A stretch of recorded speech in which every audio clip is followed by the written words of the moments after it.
Hello and welcome to the That's So Craven podcast, your Fulham podcast from Down Under. We're here to discuss Fulham's 0-0 draw with Chelsea at Stamford Bridge. An early start for us over here in Australia, so a few tired faces on the live stream today. Sammy, how you going? You look dishevelled at best. Yeah, no, that's just my vibe. So fortunately, it fits in well. But yes, sleep is no longer an option for me or any of us here. But otherwise, I'm going great. How is everybody else? Oh, Yep, about the I'm same. pretty well. I feel jet lagged, but proud, and a little bit low energy. But I think I'll catch up during the course of this. Well, we're here obviously to discuss the game. Before the game, we were talking about how it didn't quite feel the same as the last time we played Chelsea. There was £300 million spent between now and then. Fulham was so up for that first game as well against Chelsea, having not won in such a long time. Having got the result and then going to Stamford Bridge, Sam, do you think the energy levels had dropped a little bit and maybe, we've already done it once this year, so it didn't seem as important to do it a second time? I mean, I was conflicted actually going into the game, as we kind of talked about on like the last one.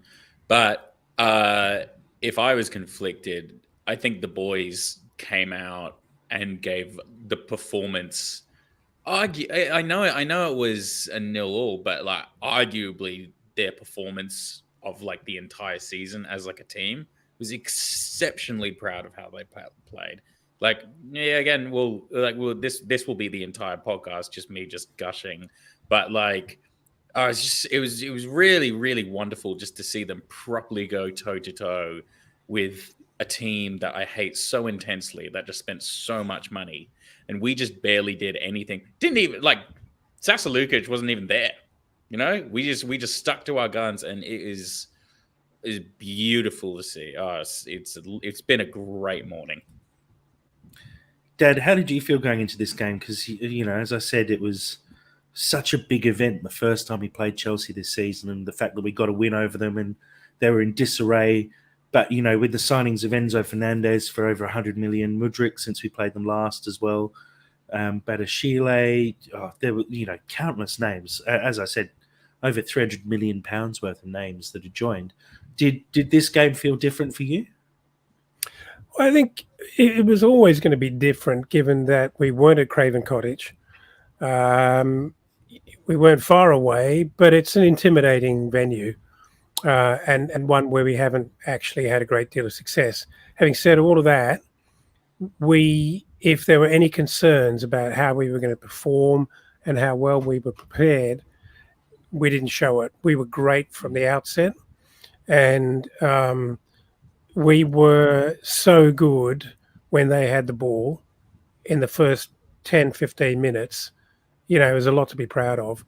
I thought what was such a powerful statement, not that we did that much business in the transfer window, but we did get a couple of signings to be really proud of, particularly Lukic in the middle.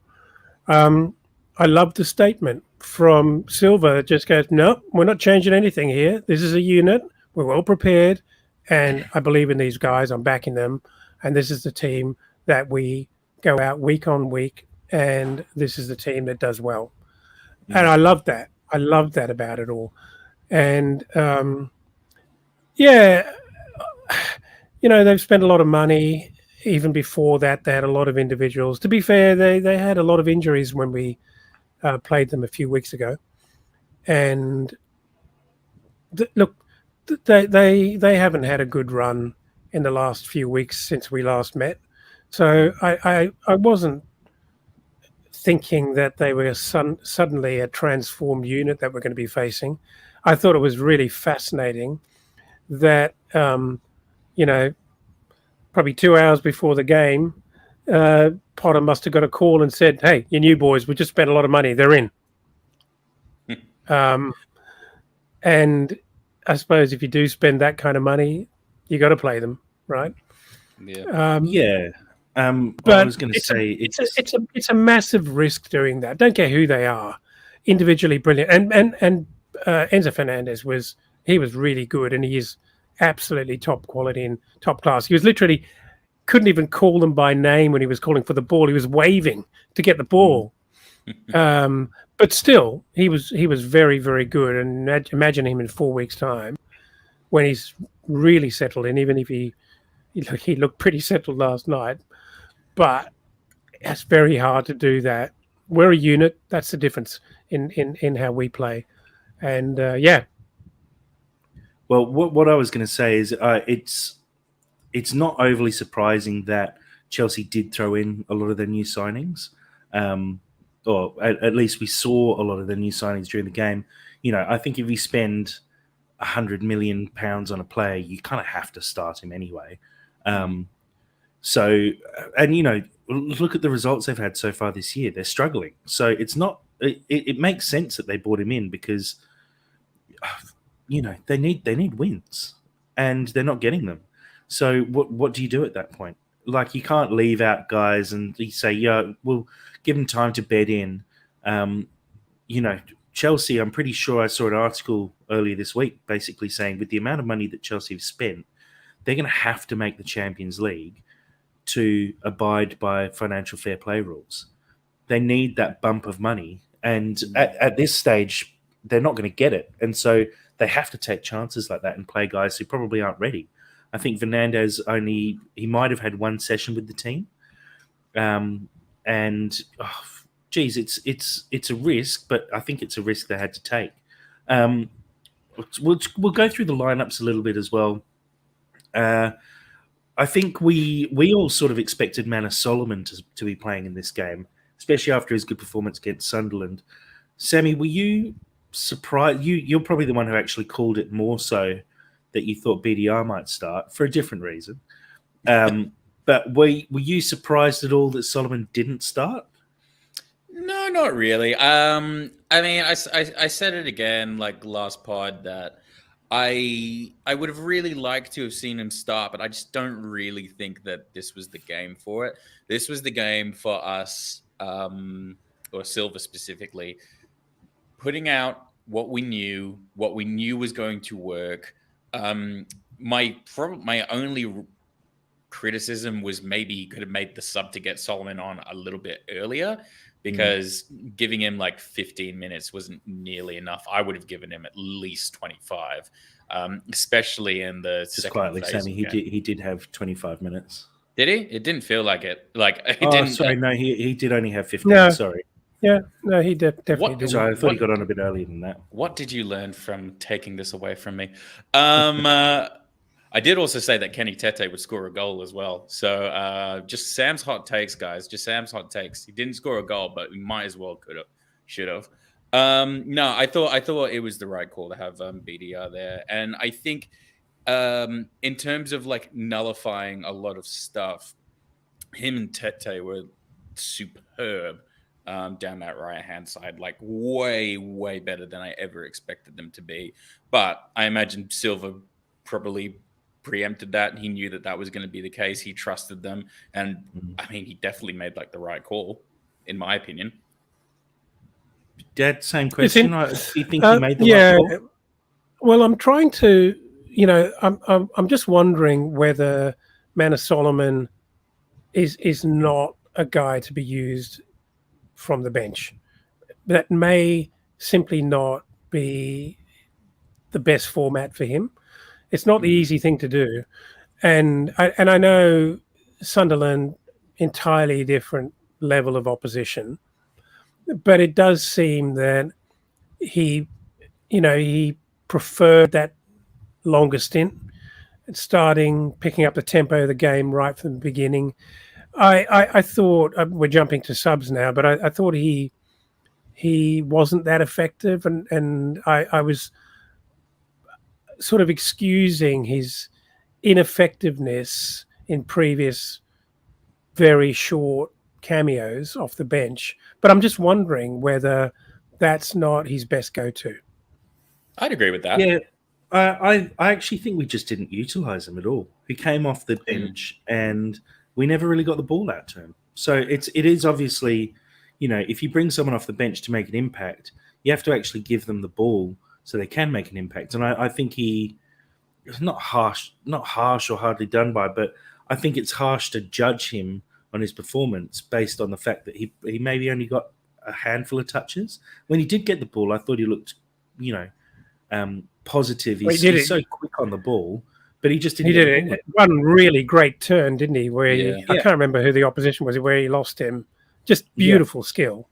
So it's not like the level is beyond him. I don't believe that at all. But some players need to, and maybe if he starts, he just becomes part of the game, and people start to use him and use that channel.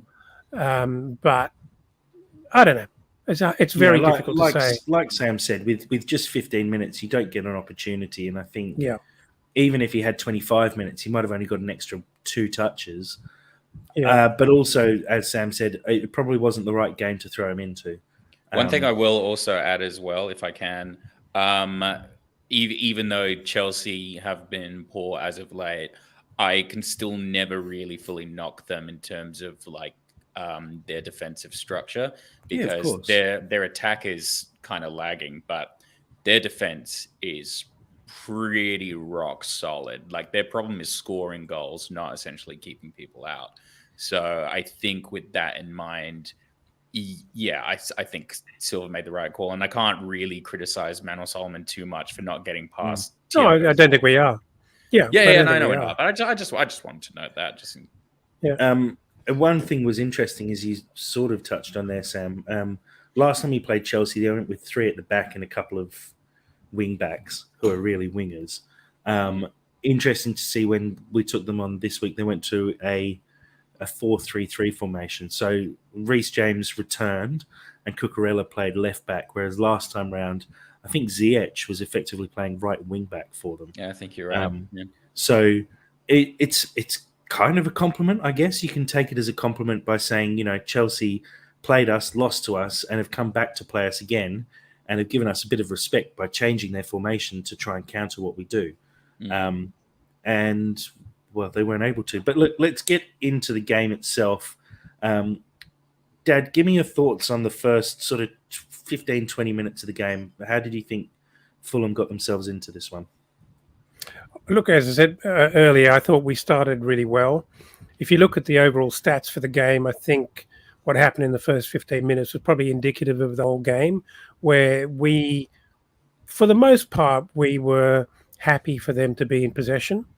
And we worked very, very hard off the ball. And I thought our pressing in midfield in particular was really good. It's always very amusing to watch Mitro in high press. He just doesn't have the legs and the pace for it. And he sort of trots around. And Pereira's scurrying around and Mitro's kind of trotting around, not really doing his bit. But anyway, that's just Mitro.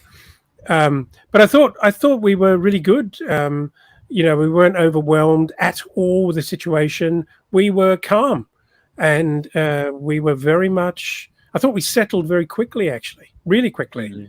Unlike Newcastle, who always seemed to unsettle us for some weird reason. But I thought we looked and felt like we came there to get a result, and were not intimidated at all. So I thought we started really well.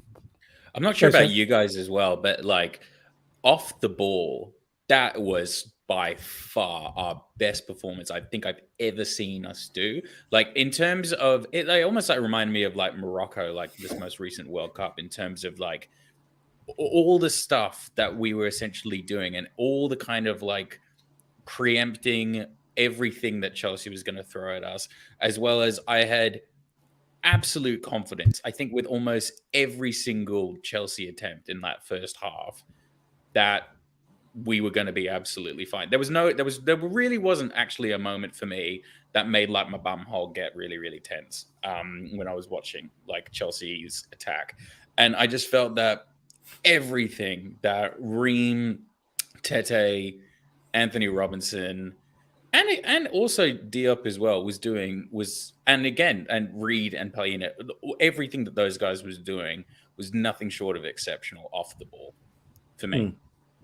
No, I agree. I think we really started well, and it's been something that I think you could probably say has been a negative of Fulham over the last uh, maybe 10 years, and you would Yeah. probably classify it as Fulhamish, is the Mm. fact that we seem to struggle sometimes at the start of games and we don't impose ourselves very well. And I always remember watching Brighton, especially, um, and you watch how hard they work in those opening minutes, and they really put pressure on. They're really hassling us, and we always struggle to get a foothold in the game. And then all of a sudden, the first half is gone. We're Mm. not that team anymore. We're actually the team now Yeah, who comes out yeah. and does that to the opposition, And which so is a really nice composed as change to well. watch. But yeah, we were great. I think we started really well. We really nullified Chelsea. I have to say the offside trap that we played throughout the game worked really well. There was only the one time right at the very end of the first half where I think it was Havertz hit the He was post, Havertz. lobbing Yeah, Leno. That was Yeah. the only that time was that our offside trap he. was But he broken. timed that beautifully. I was certain that was offside, It but looked he offside clearly live, but he was miles it onside. clearly wasn't. It was really brilliantly timed. But again, perfect pass, a really good finish, and he probably should have scored that. Let's talk about Yeah. Fulham's best chance of the first half. Andreas Pereira's shot on goal, well saved by Kepa, although it was at a very comfortable height for him. Mm. Sammy, do you think Fulham struggled to make the most of their dominance and probably should have put a few more shots on goal and maybe tested Kepa a little bit more? I think our dominance came from our composure and again all of our off the ball stuff, and particularly like the amount of confidence that was coming from the backs, especially with Reed and Ream and Tete. Like in terms of attacking, I think Chelsea was really, really strong. I don't necessarily rate Kepa that much as a keeper. I do think he's I do kind of think he's top 6 quality, but not necessarily starting top 6.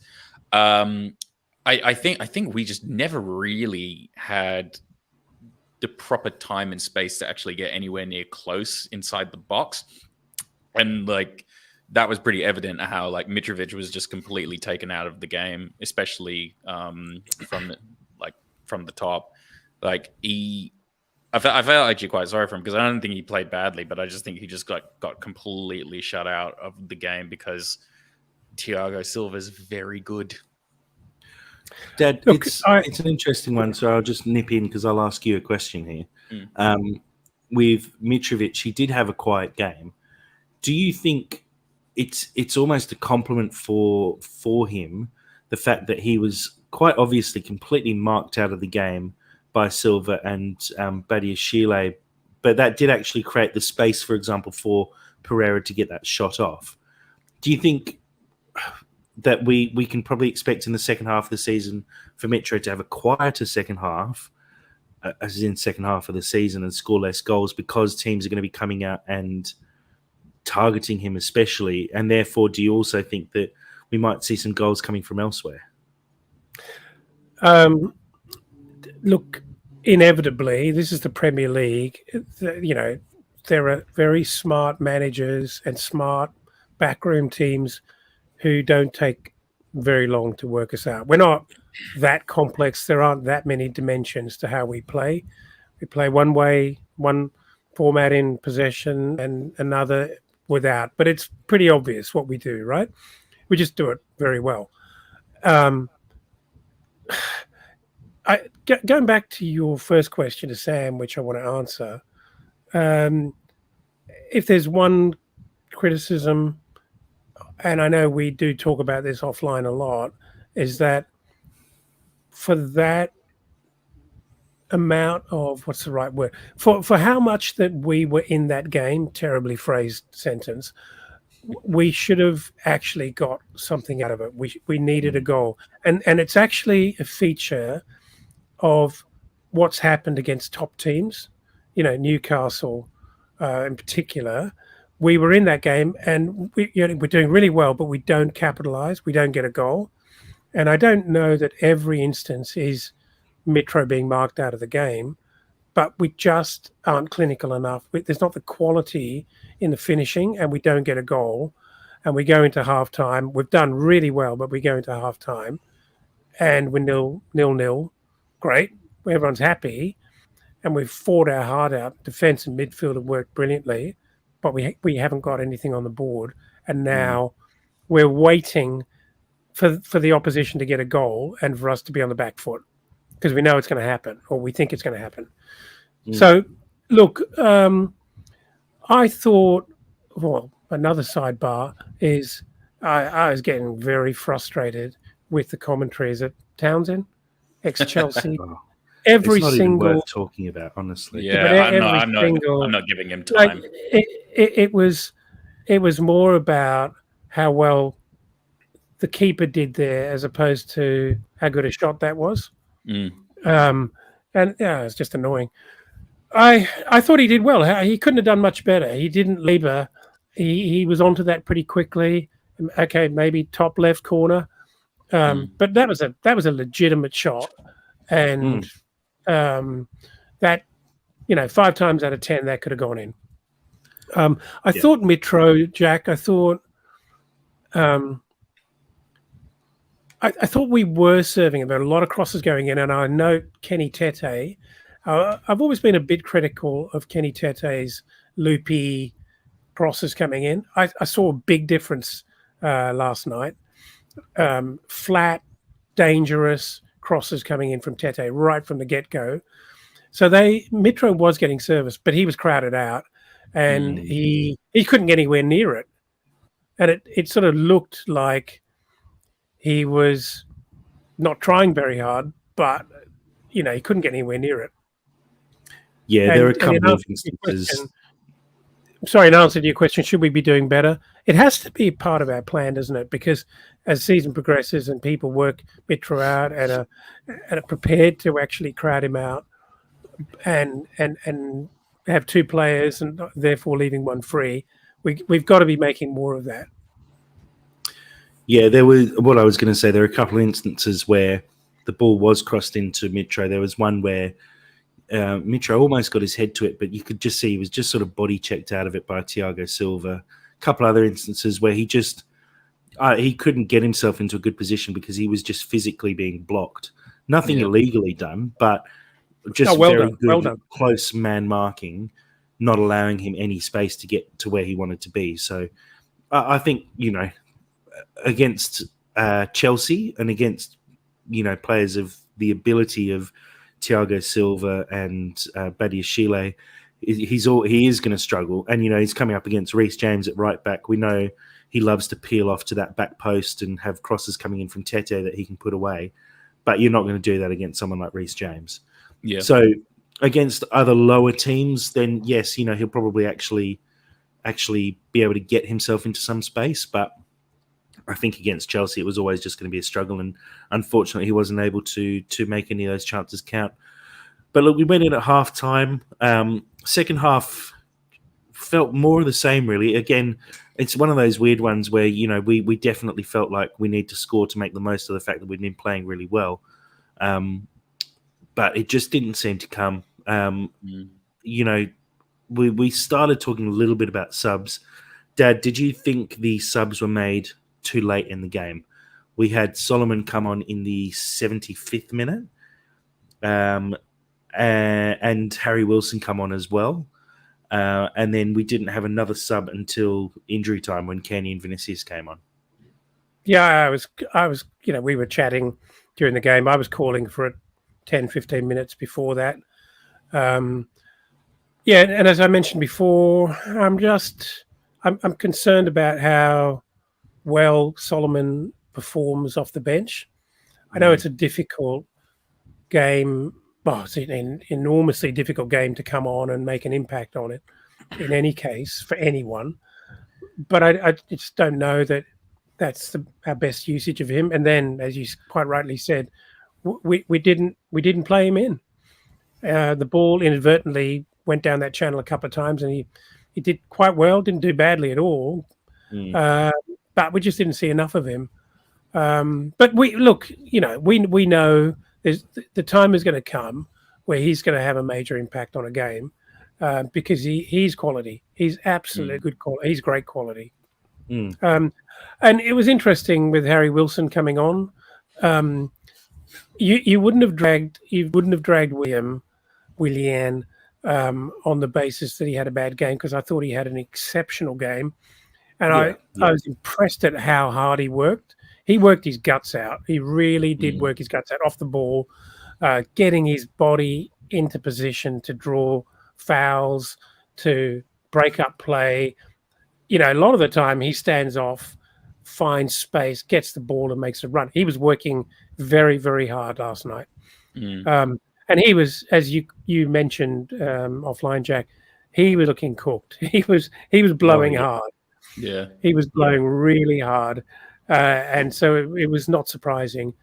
I thought he had a really good game. The point that I thought it's probably makes sense to bring him off was when Harrison Reed released him down the left with a really good pass, and Willian got in behind, and you just saw he just didn't have enough in his legs to do anything with it, really. He put that ball across deep to Decordova-Reid, where I think if that had happened in the first half, it would have been a very different outcome there. He just looked like he was, that running where your head's thrown backwards and you're putting every little ounce of effort into to get up to top speed, but just can't quite get there. So it made sense to me. I don't think it was anything to do with his ability and his performance. I just think Silva obviously looked at it and went, we need some fresh legs out there. And Solomon was the obvious choice. And then Wilson behind him sort of made sense as well, because I think you had to replace both wingers to try and do something. But one thing I will say about the substitutions, and we saw it, I can't remember the game where we bought on Diop could have been for Pereira or something. And we made a substitution, a really obvious defensive substitution. This time round, it was really good to see us making obviously attacking decisions with our substitutions and saying, right, we're still going for this. We're not bringing off Bobby Decordova-Reid and bringing on Kazawa, which obviously happened right at the very end of injury time to waste a little bit of time and also just to make sure we close the game out. But we were actually making attacking decisions and trying to win the game, which is really positive to see, because I think Silva, one of my gripes with Silva, and there are very, very few, is that sometimes he doesn't use his substitutes quite the way I think he should. Yeah. In terms of when he makes them and tactically what he's trying to do with them. And I think he got it pretty close to spot on tonight, apart from I would have liked to have seen Solomon about 10 minutes earlier. I don't know about you guys as well, but it's not as much of like a criticism, because again, like I love him and I think he's brilliant, but I do think Silva, I think he has so much trust in like the players that he chooses to go in the starting team, that I think he just genuinely holds on to them for probably a little bit longer than he should. Also as well, and I do really like this, because I think it's very crucial to have this in a top Premier League side. He's a very animated manager, and I think he gets quite distracted and deeply focused on the game to the point where like he probably kind of he doesn't see it maybe as obviously as we do, or maybe he does, but he's just getting a little bit too carried away. Copped a yellow card again. It's not the first time I've seen him do that. Correct. No, I'm not sure he forgets to make subs, but it's possible. So look, I've pulled up the stats on screen here. They tell, I'd say, half of the story, because I think it looks like Chelsea have completely dominated the game here, and I don't think that's exactly how it played out. What we can look at here is the clearances made by Fulham. I think Diop and Ream had superb games. And probably a little bit to Tete, and Robinson made quite a few clearances towards the end there. Yellow cards, a little bit of an issue there. We saw 4 yellow cards for Fulham. We'll talk very quickly on the Pereira tackle. I saw a lot of Chelsea fans, obviously, on Twitter saying it was just as bad as João Felix's. Someone tweeted that it was no different, and I tweeted a nice reply with João Felix hitting Kenny Tete high above his knee and wondering how Pereira's was no different to that. Dad, very shortly, should Pereira's have been a red or looked at a little bit more closely? Oh, not at all. Seriously. He comes in clearly from behind. I I was kind of surprised that there was any contact at all. I thought Yeah. he missed the ball, It was a bad tackle, but I did late. bad and late. But I don't think he. But how much contact was there? And He hit his ankle, so he had his studs up very slightly, and I'd say he got his ankle a bit. If that had been, I've seen them given red before. If that had been given red, though, I would have been pretty ropeable about that because I think that would have been a very harsh red card. Yeah, I didn't think it was a red card. I think Chelsea need to spend another 100 million and get over it. No, just pay the ref 100 million next time, and you will get a red card for it. One thing we should talk about, though, the closest that either team came to scoring a goal, ball gets played over the top for, I think it was Madueke who'd come off. No, it wasn't. It was Fofana who'd come off the bench. Really nice ball over the top. Ream and Diop both chasing him back. For some reason, I think Leno was a little bit further outside his 6-yard box than usual. Obviously, the ball was up around the halfway line. Leno was caught in two minds and for some reason came out for that ball. Again, as a former goalkeeper, that's never a keeper's ball there. You've got two defenders on one striker and they're both close to him. So it's not like he's streaking away one-on-one. And Leno gets comfortably rounded. Diop puts in an attempted tackle/block of a shot. Fofana, really well done, actually gets around that, has an open goal to go for.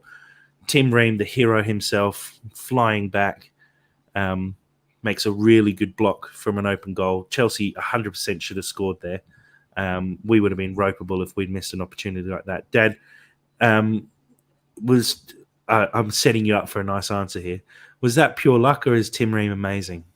Have you seen?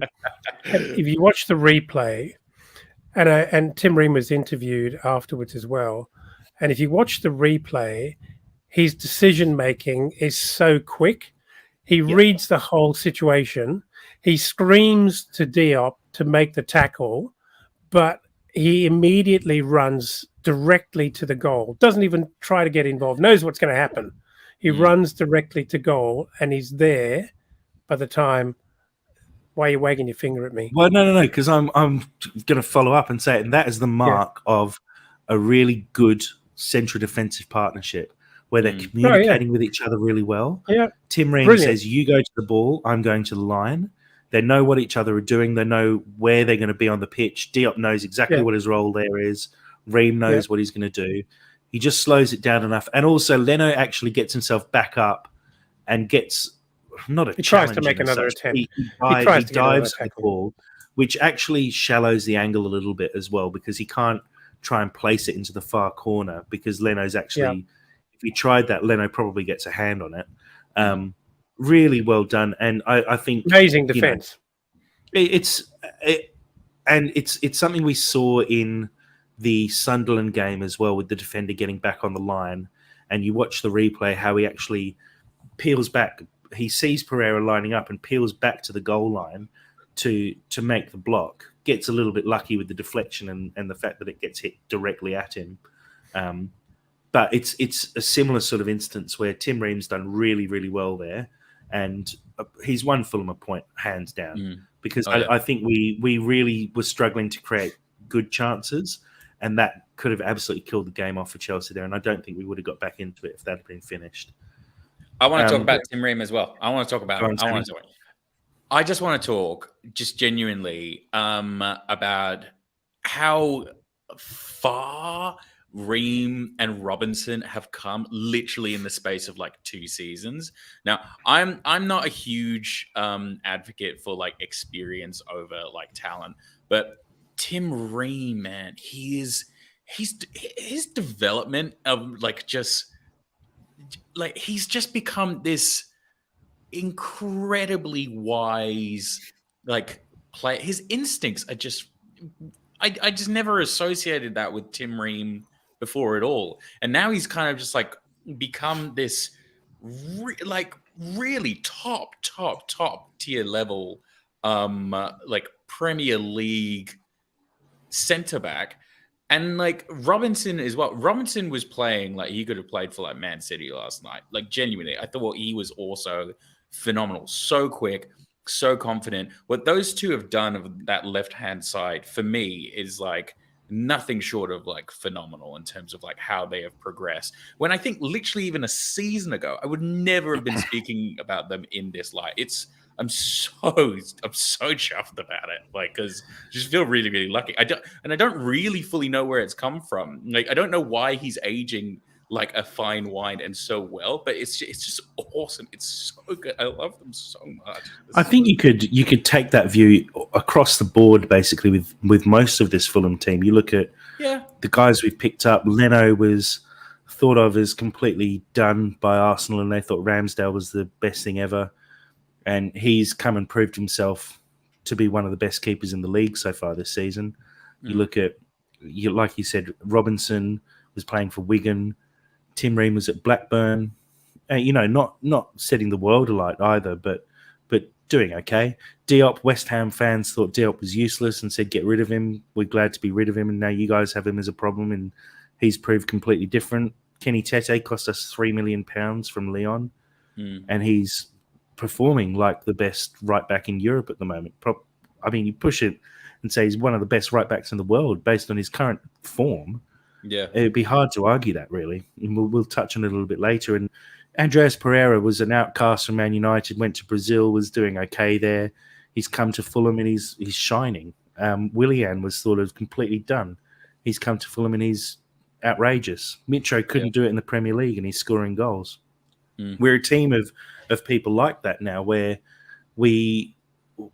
Marco Silva is just able to improve the abilities of these players, or maybe not even improve their ability, but get every last little piece out of them to make sure that they perform to their fullest ability. And, as someone like Guardiola said, if Tim Ream was 10 years younger, he'd be playing for Man City right now. Easily. But 10 years ago, Tim Ream was 10 years younger and he wasn't playing for Man City. He was playing, I don't know exactly where. It might have been in the MLS 10 years ago. So it just proves what Marco Silva is able to do when he gets his hands on players. And it's probably why it'll be a bit of time before we see Solomon get a full start. Might be a bit of time until we see Lukic and Suarez as well possibly get a start, because I wouldn't be surprised if Silva wants to make his mark on those guys first. I'm not sure if you heard in the commentary as well. It was probably like the best call of the night that Townsend actually did. He was saying that last time Silva was in the Premier League, he got Everton to 8th, which seems a lot more impressive now. Yeah, well, it's true. Right. Yeah, it's very true. You look at how bad Everton are at the moment, and Marco Silva is underappreciated as a manager, and I think we're Not always by going us. to see. Not by us, absolutely. But across the board, people don't see the good work that he's doing, and Fulham still aren't getting the plaudits that they deserve. And I think it'll be another 6 or 7 games until we do. But we've got a nice little run coming up soon. I tweeted out after the game, there's the next 3 games we've got are very, very winnable. I think Brighton's the toughest. We've got to play Nottingham Forest and Wolves. Nottingham Forest, Wolves, and then Brighton. There's potentially 9 points there. And let's have a quick look at the table as it stands at the moment. We could see Fulham, having played 25 games and have 40 points on the board quite comfortably.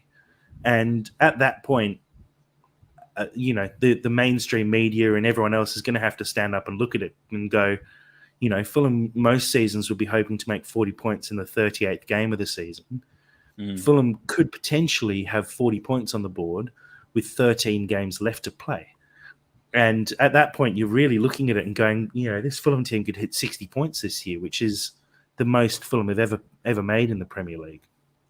So it's changing, it's ever changing. And, results like this go a long way in giving us a bit of street cred, because at the moment, little old Fulham don't have much of a street cred. And people look at Brentford, and I don't know why people look at Brentford and Brighton and sing their praises when we sit above them in the league and we're playing just as exciting football as them and getting just as good results. There's a stat popped up that Fulham have won more games than any other team in the Premier League since the end of the World Cup. Really? And we have been on a really good run since then. So, it's all really positive, and I think we're really looking forward to this next run of three 3 games. After that, we do have a couple of tough games. I think we've got to play Arsenal and Liverpool, which will be a good test. So hopefully we get some good results before then and have a few points on the board, because it is now, in the last 3 games, we have only picked up 1 point, which isn't ideal. But when you look at the table, the points we've dropped are against 3rd, 5th, and 9th. So you can't be too disheartened by it. But I'm looking forward to the next few games. I don't know about you guys. Yeah, totally. So, look, guys, we're going to move on to another segment after a very short break, where we're going to go through Elton's top tweets from last night's game. And then, as always, we're going to have Sam run us through his mind, I guess. Great. We'll be back. And we are back. Dad, your top tweets. So run us through, I guess, the concept here and what we're doing with this new little segment. Yeah, we're just going to but sort of try and give a flavour of what's happening and what was happening on Twitter during the game and a little bit after the game, to, I guess, shout out some of our favourite tweeters and recognise the really good content that they either put out or they share, which we all appreciate.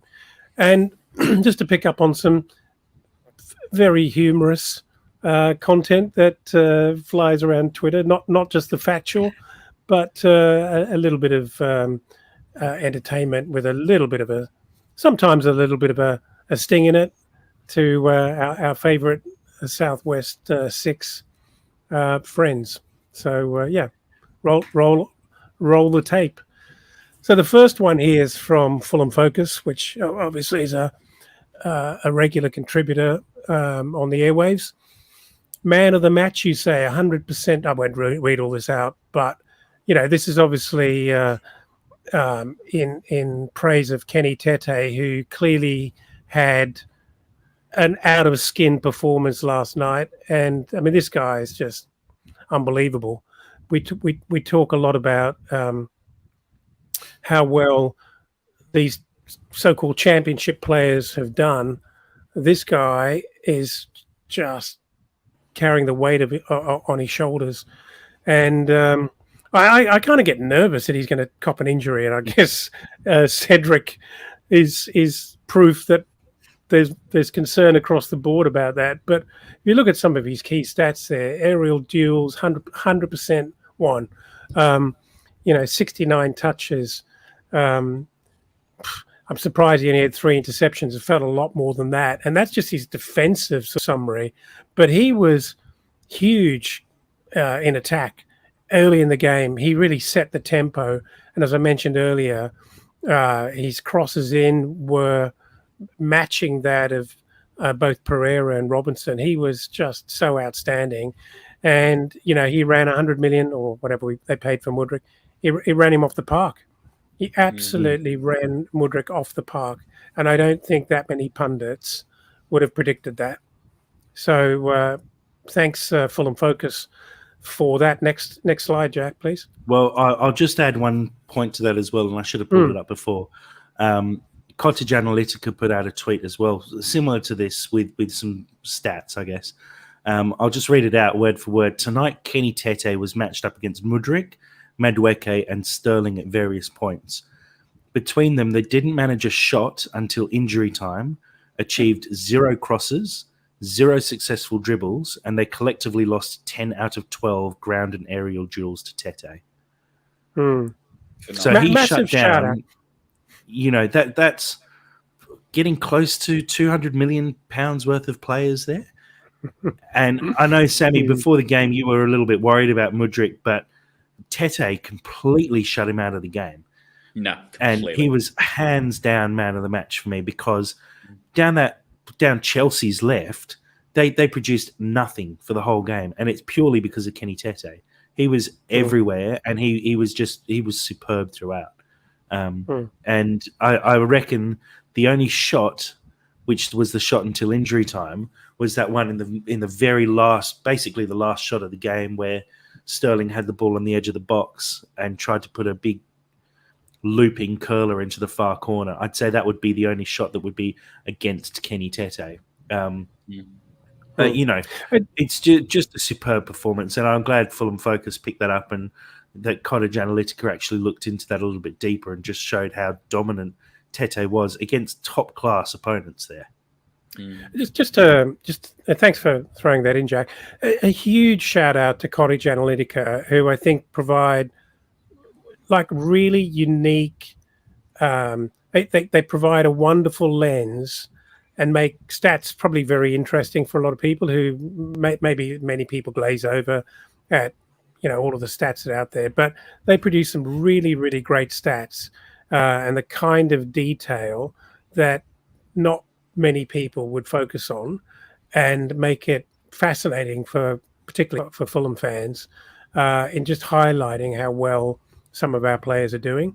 So, massive thank you for the content that you're providing. It's wonderful. They also put out a great meme of someone running into a wall and captioned it Mudryk versus Tete. Right, I'll pop to the next slide. This one's from our friend White Noise. Yeah, and again, thanks to White Noise, probably the most prolific provider of content and sharer of content through his retweeting. And he's obviously got a good football head on his shoulders, and he follows it really, really closely. He's been following it for a long time. And this one, he says, I haven't enjoyed football so much in a long, long time. As well as the joy of watching us play, there's a deep-seated satisfaction that we are at last a quality side to be proud of. The players we have and the potential for the future. You know what, Fulham? You're all right. And I think he echoes the sentiments of all Fulham fans. I mean, we've been saying that all season, but just a nice kind of tweet to, I guess, represent how so many people are feeling.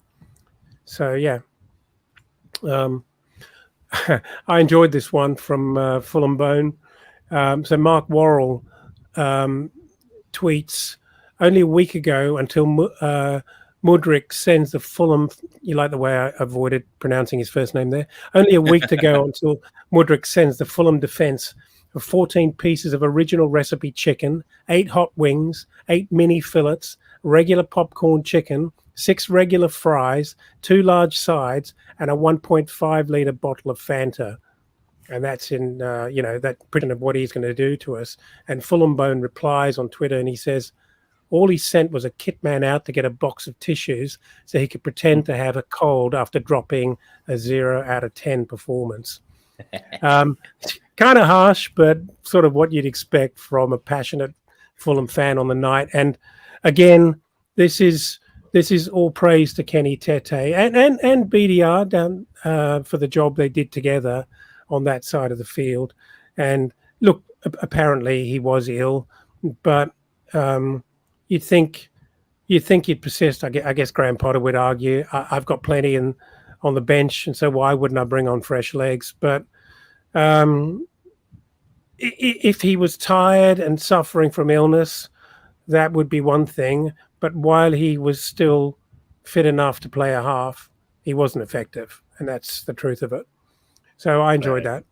I didn't realise that he was potentially sick, but he didn't look good. He didn't get in the game. I mean, Solomon looked like he did more in his 15 minutes than Mudryk did for the whole game. So it's not surprising.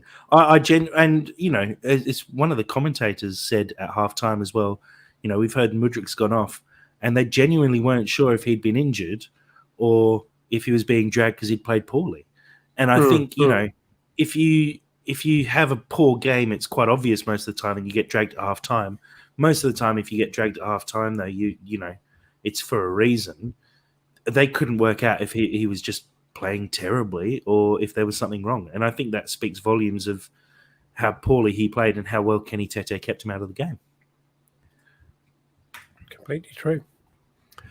Another one here from Jack Collins, obviously a very well-known pundit and Fulhamish man, which we all love and respect.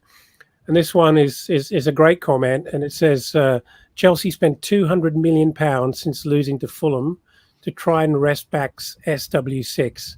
And to be fair, they gave it a good go. But I make that 4 points from 6, and there truly only being one team in Fulham. And that got 159 likes and loves, and obviously retweeted 8 times as well.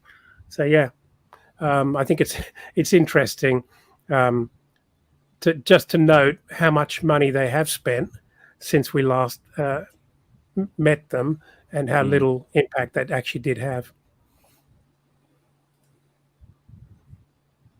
And there we go.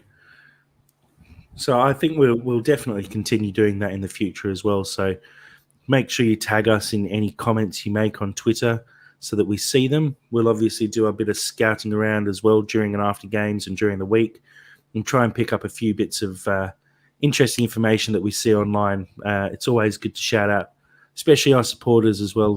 Like you said, White Noise, even Fulhamish have shouted us out on their podcast as well a couple of times now. So, yeah, we really appreciate the support. We really appreciate the amount of information and knowledge that gets shared online about Fulham, because it's how we understand how good people like Kenny Tete are. We see them on the pitch and we go, that guy's great, but we sometimes find it hard to explain why. And when you see it put into numbers like that, it's mind-boggling, and it's so good to see. And I thank people like Cottage Analytica who put all that time and effort into actually getting really detailed stats that really engage the fan base. It's invaluable. And I'm glad we have an opportunity to actually shout those guys out. And now on to something a little bit more silly. Well, it's actually not. This one isn't necessarily as silly. It still can kind of be a little bit silly, but Sam's a little bit delirious right now, and he kind of needs the bathroom. So I've still gone for a little bit more of a serious kind of like twinge on this. So what this one is going to be? Okay, so come into Sam's brain, as I like to say before we do all of this. Just come into Sam's brain. Okay, so. Hear me out here. And to be honest, I've probably got the wording wrong on this, so you're just going to have to go with me.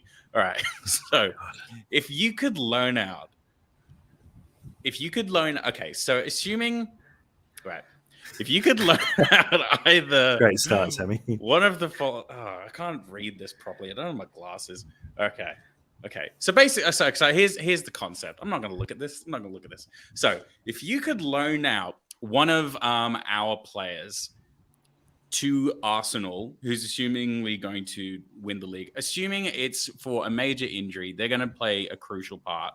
And just for argument's sake, they're definitely going to win the Premier League. And for like the next 3 months on a short-term loan, one of these players is either going to get the confidence boost of playing in a team that won the Premier League, or they're either going to... So it's either... You can kind of see it in two ways. It's either like they deserve that, or they need the confidence boost. Okay, so that's the pitch. Did any of that really make sense or not really? No, but let's continue. Cool. All right. So, okay. So we're loaning out one of the players. Who would you rather? So would you rather see a deserving Tim Ream win the Premier League with a different club, or would you rather see Harry Wilson win the Premier League with a different club and maybe get the confidence boost? So it's deserving or confidence boost. Harry Wilson or how much does losing the player and loaning them out affect Fulham's performances? In this case, it doesn't.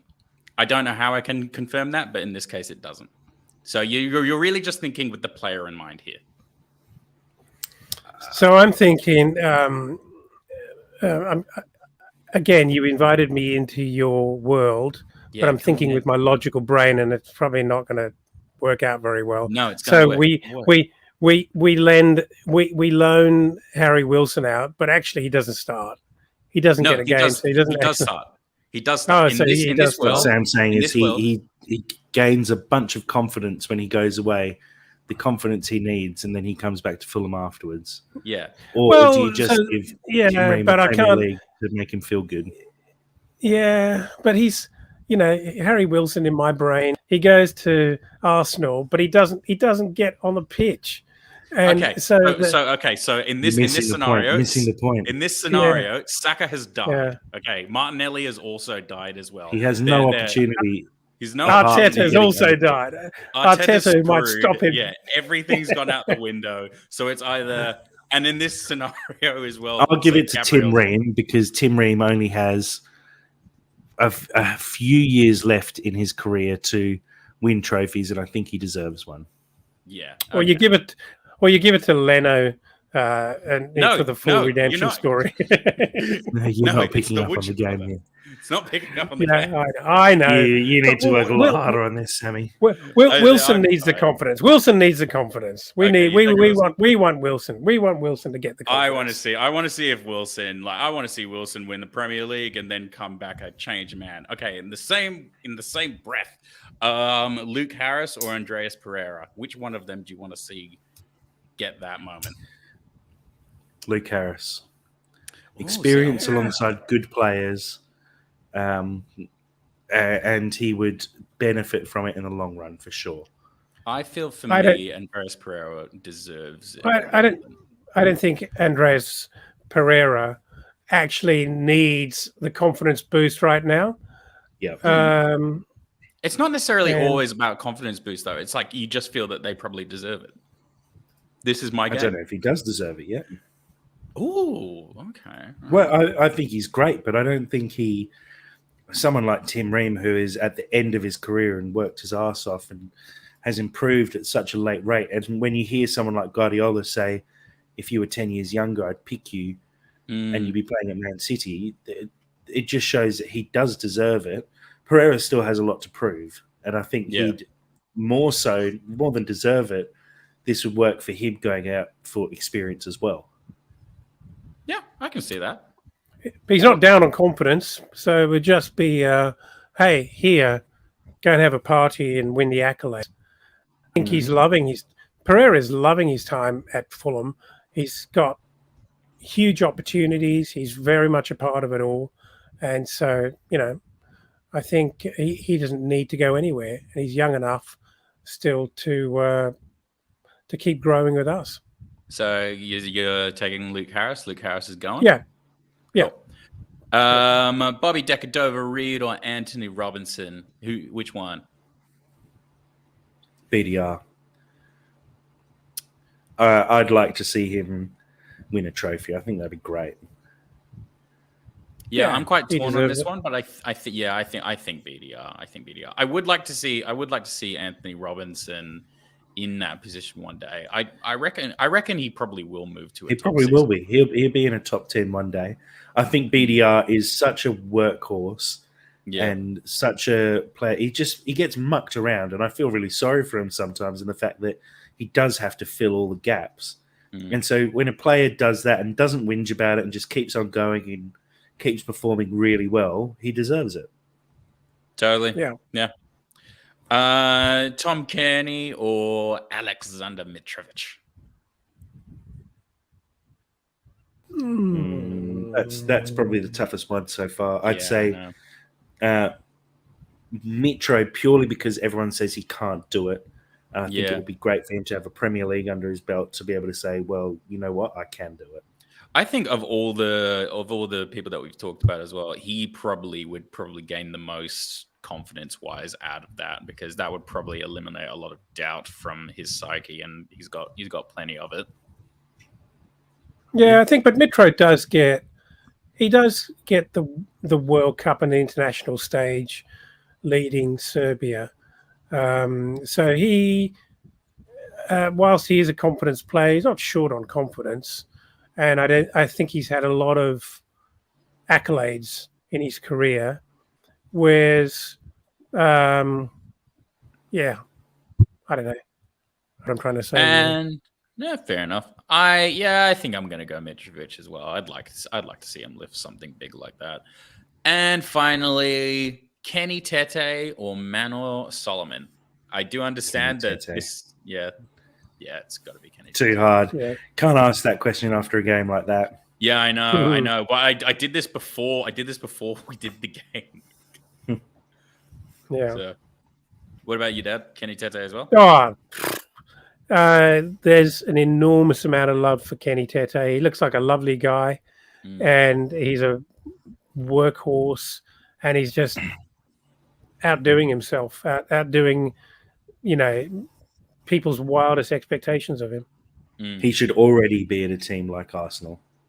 Yeah, I think so. I think he's He really really proved should. that maybe in like the past 4 games for me at least, because I've always been a little bit not like completely doubting it, but I've always felt a little bit like the jury's out. I haven't seen like enough because he keeps getting injured and such. But like now now he's legit. And that was the game. We got there. Yeah, I was going to say we got there. Where it started was not good, but we got there. Yeah, that's okay. Sometimes you have a bad start to your season, but then you just follow through, Yeah, fortunately, we're not doing that this year. I'm glad we're completely opposite to you at the moment, Sammy, from the mind of Sam. So, guys, look, we can wrap it up there. 4 points from Chelsea across the season. If we'd been offered that and a relegation at the start of the year, I think we probably would have taken that as well. So, what a way to sort of finish out our games against Chelsea. We obviously won't play them again this season because they're out of the cup. So it's been really good to get 2 really good results out of those, but also 2 really good performances as well, which I think is more important than the 4 points. The fact that we didn't let the occasion get to us on either time we played them, and actually showed that we're good enough to play with the big boys this year. And I think teams are going to start to take notice of us, especially if we stay up towards the top end of the table, which I hope we will. So, look, we'll try and touch base again. Well, no, not try. We definitely will touch base again before the next game, which I believe is the Sunderland FA Cup replay, which I think is on Wednesday. Realistically, don't think I'm going to be getting up for that one. I think it's a 4 You'll a.m. probably start be up over here anyway, in Perth. Jeff. You'll be I up. might be up anyway, so I probably will be getting up for it. What am I talking about? But we'll definitely touch base after that. We'll probably wrap that together with a Nottingham Forest preview, which is our next game in the league. So we will definitely be back online live again next week. Thanks to everyone again for engaging with us. Like I said previously, we're on Facebook, Twitter, YouTube, Twitch. We're absolutely everywhere you can possibly consume content. The podcast obviously still coming out on Spotify and Apple Podcasts and everywhere you get your podcasts. So make sure you subscribe so that you get notified when we bring out new content. We'd really love to grow our Twitter following as well. So if you're a Twitter user, please share our profiles, share our posts, make sure people follow us and get around this That's So Craven community, because we want to keep growing it and keep growing this podcast as well. So until next time, Dad, thank you for your time. Yeah, thanks very much. I'm just wondering where I'm going to be able to find another 2-hour nap this afternoon to make it through to this evening. But other than that, great, proud day. And can I just say also, just as a bit of a, I don't know what we call it, but Sam did a hilarious TikTok as a summary player ratings TikTok after the Chelsea game. He got very enthusiastic. It turned out pretty X-rated, but it's very, very funny. And I don't know how we can actually share that with anyone who might be interested in hearing it. We're probably not going to drop it on Twitter because it'll probably offend a few of our family friends. But it's extremely funny, and some of you might enjoy it. How do we share that with them, Jack, if someone really wanted it? Well, jump on TikTok, search That's So Craven, and you'll be able to watch the video. If you don't know how, feel free to send us a message on any of our socials. We'll reply and send you the link. It is worth a watch, despite the foul language. But I did have you to were go excited, to a Sammy, so it's okay. Yeah, I did. It's funny. It's funny. I did have to go to a HR meeting following that, but it was worth it. Words have been exchanged, so it won't happen again, will it, Sam? No, it will not. My KPI. Righto, well, thank you again, Dad. And Sammy, thank you for joining us today and keeping up our mental TikTok stuff. Yeah. No, if I'm tired and lacking exuberance now, it's mainly just because that's been taking up a lot of my time and creative energy. But no, very, very happy to be here and just genuinely just really proud of the boys. Can't really say it too much more than that. Just exceptionally proud of them. I thought they just fill me with pride right now, and I'm very happy and blessed to be a Fulham fan. We're on the ride of a lifetime, and I don't want to get off.